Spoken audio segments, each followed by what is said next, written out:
Ciao e benvenuti ad un nuovo trek di Viaggia e Corri con Elisa. Oggi faremo un trekking di 2 giorni alla scoperta della catena montuosa del Lago Rai. Pronti? Andiamo!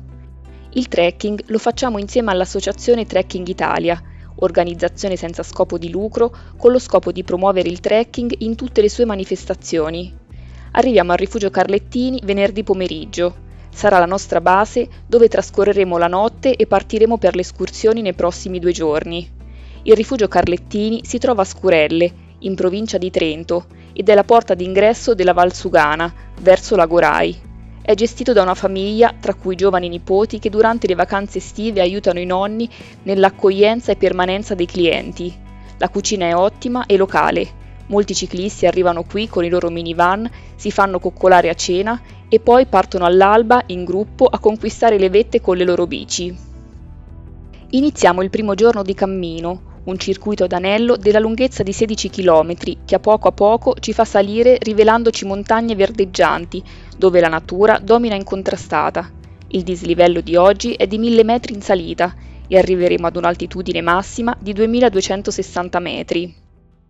Ma cos'è Lago Rai?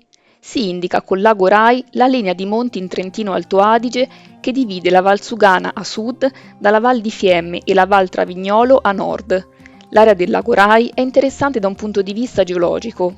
Si caratterizza prevalentemente da formazioni rocciose di tipo effusivo, ovvero rocce che si sono formate da lava consolidata in superficie 270 milioni di anni fa.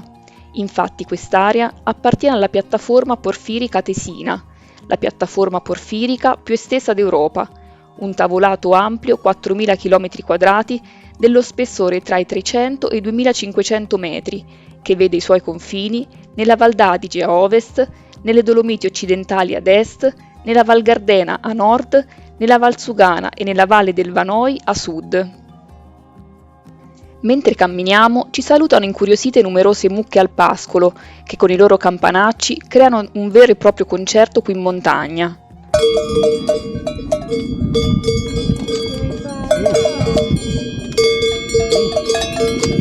Finalmente una piccola pausa di metà mattina che ci permette di ammirare le vette che ci circondano. Le quote raggiunte dalle vette del Lago Rai non sono mai troppo alte, sempre al di sotto dei 2800 metri, con cima a Cece che rappresenta quella più elevata, 2754 metri. Ma uno degli aspetti che caratterizzano Lago Rai e che danno il nome a questa catena montuosa è proprio la presenza dei numerosi laghi che si trovano al di sopra dei 2000 metri e che sono alimentati dai vicini nevai. Per quanto riguarda la distribuzione della vegetazione, questa cambia a seconda della quota. Nella fascia collinare, quella più bassa, troviamo prati e masi, ovvero tipiche strutture alpine a destinazione agricola del Trentino Alto Adige, oggi riconvertite per finalità turistiche. Nel piano montano, tra i 1000 e i 1650 metri, si trovano boschi misti di conifere e caducifoglie, come l'abete bianco, l'abete rosso, il faggio, il pino silvestre. Nel piano subalpino, tra i 1700 e i 2100 metri, si estendono le grandi foreste di conifere con specie come il larice e il pino cembro. Al di sopra del bosco, dove gli alberi non riescono a crescere, sono di solito presenti arbusti contorti. Importante sottolineare che sono molto diffuse le praterie tra i 1000 e i 2100 metri e queste hanno permesso all'uomo di realizzare baite e malghe per il taglio del legname e il pascolo di bestiame. Per la pausa pranzo raggiungiamo un lago incastonato tra le montagne e ci riposiamo un po' tra risate e tanto relax.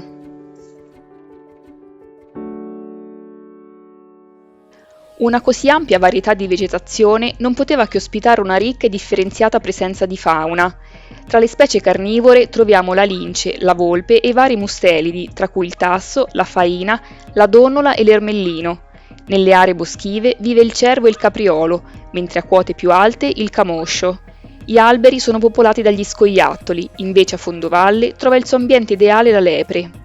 Nei laghi tra i 1700 e i 2500 metri, dove le acque sono fredde e povere di nutrienti, si trova il salmerino alpino, mentre nei rivi è presente soprattutto la trota di torrente.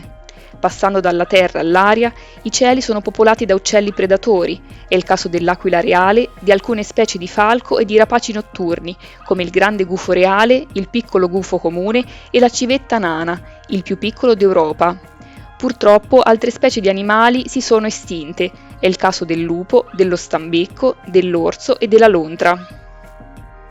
Siamo già sulla via del ritorno verso il rifugio. Questa prima giornata si conclude con un po' di stanchezza, ma tanta soddisfazione.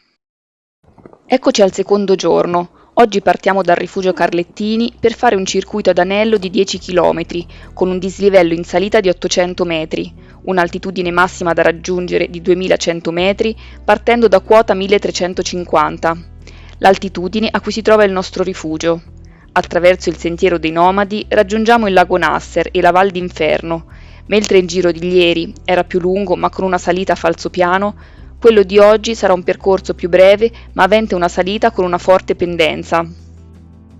Lago Rai è stato protagonista anche di molti eventi storici, in particolar modo Prima e Seconda Guerra Mondiale. Nel 1813, in seguito alla sconfitta dei francesi di Napoleone in Russia, tutta la regione del Trentino tornò all'Austria come parte del Tirolo, avente capitale Innsbruck. Quando l'Italia entrò nella Prima Guerra Mondiale, il 24 maggio 1915, si schierò con le truppe alleate contro l'Austria o Impero Austro-Ungarico. Per i successivi 3 anni, i due regni si fronteggiarono lungo le creste del lago Rai, trasformando la catena montuosa in una linea continua di trincee, postazioni per artiglierie, piazzole per mitragliatrici, mulattiere usate per il rifornimento. L'inverno tra il 1916 e il 1917 fu veramente freddo, con abbondanti nevicate e soprattutto slavine. Il 13 dicembre fu il colpo più duro per entrambi i reparti militari. Caddero molte valanghe e nei due eserciti si contarono circa 10.000 vittime per congelamento, ferite e dispersi. Il 1918 fu l'anno di svolta. Prima l'Italia perse a Caporetto e fu costretta ad arretrare. Dopo la battaglia del Piave vide la sconfitta dell'esercito austro-ungarico e nel 1919, con il Trattato di Saint-Germain-en-Laye, tutto il Tirolo meridionale fu ceduto all'Italia. Per quanto riguarda invece la Seconda Guerra Mondiale, dopo il 25 luglio 1943, le popolazioni del Trentino vissero l'esperienza dell'occupazione nazista. Ben presto si formarono nuclei di resistenza partigiana nel lago Rai e in cima ad Asta.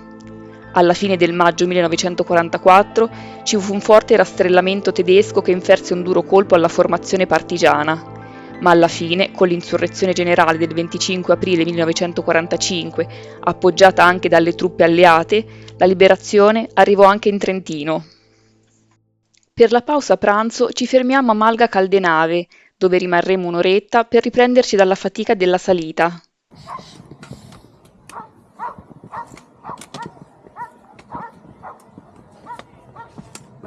Per quanto riguarda il tipo di attività di sostentamento svolte nel lago Rai, sicuramente il rallevamento è una di quelle più importanti, iniziata con la pratica dell'alpeggio, ovvero il trasferimento estivo del bestiame ai pascoli delle quote più alte. In quota sono state costruite infatti malghe o casere, ovvero rifugi per uomini e animali.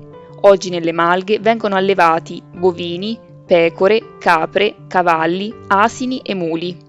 Alcune malghe hanno mantenuto l'aspetto tradizionale essendo fatte tutte in legno, altre sono state riviste con materiali moderni. Alcune hanno integrato l'attività di pastorizia con l'agriturismo. La lavorazione del latte non viene fatta più in malga per motivi di igiene ed è stata spostata a fondovalle. Un'altra attività economica che tradizionalmente veniva effettuata nel lago Rai era ed è tuttora l'impiego del legno attraverso lo sfruttamento dei boschi. Il legname veniva tagliato inizialmente per usi domestici come lo scaldamento delle abitazioni, usi edilizi come la costruzione di malghe e rifugi, ed artigianali. In un secondo momento fu utilizzato per finalità anche commerciali. Molti legni erano destinati al Veneto e nel 1800 la modalità di movimento consisteva nella fruitazione, ovvero nel trasporto dei tronchi sui letti dei fiumi.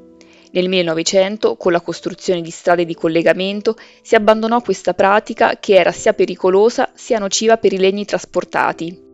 Sicuramente un'altra attività economica che si è sviluppata molto nel secondo dopoguerra e soprattutto negli ultimi anni è il turismo.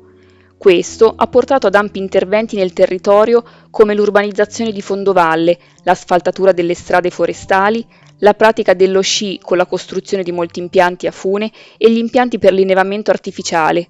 Sarà una sfida per i prossimi anni quella di gestire al meglio le attuali risorse in un'ottica di preservazione del territorio.